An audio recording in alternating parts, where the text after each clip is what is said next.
Le musée de la Poste, proprement dit, lui, date de 1945-46. Il est né dans l'immeuble Choiseul-Pralin.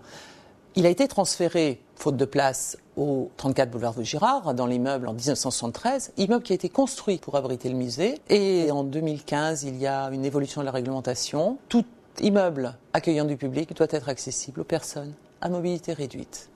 Et ce qui n'est absolument pas le cas de notre immeuble. Mais au-delà de ça, vous vous doutez qu'un immeuble qui a été construit en 1973 peut poser aussi d'autres problématiques. Et en particulier des problématiques toutes simples, qui est que le bâtiment ne permettait pas de montrer les collections. Nous réussissions à faire venir du monde. On est passé de 20 000 personnes en 2000 à 160 000 en 2013, grâce en particulier à une politique très forte d'exposition temporaire.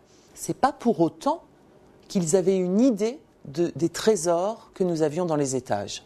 D'où l'idée de l'architecte d'ouvrir une trémie, une sorte de vitrine qui va permettre de donner à voir dès le hall d'entrée ce qui est dans les étages. Et tout ce public, on estime entre 20 et 30 000 personnes par an, qui rentraient mais qui ne voyaient pas les collections, vont, en accédant au 8e étage, à partir d'ascenseurs panoramiques, au moins l'idée c'est de leur donner envie, tout simplement.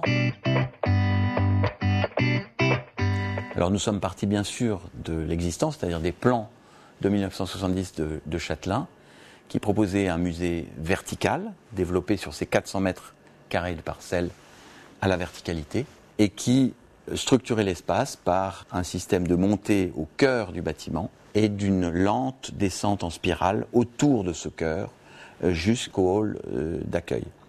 Avec peut-être une idée de parcours issu du Guggenheim, mais je n'en sais rien, qui était de dire on prend le public, on le monte au point haut des collections et on lui fait décrire une spirale descendante à travers les collections. Alors c'est une très belle idée, mais qui pose des problèmes actuellement, ne serait-ce que par l'accessibilité aux personnes à mobilité réduite, puisque ces 16 plateaux ne sont pas desservis et ne peuvent pas être desservis par les ascenseurs. On en dessert, bon an, mal an, la moitié. Nous avons préféré garder que la latéralité de son système, sortir les fonctionnalités pour dégager les plateaux.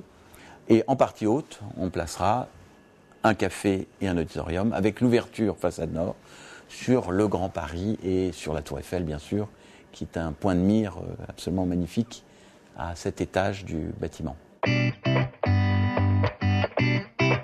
On a environ une cinquantaine de personnes quand même qui travaillent sur cette opération, environ une quinzaine du côté du musée, à savoir des conservateurs, un historien, le service des publics.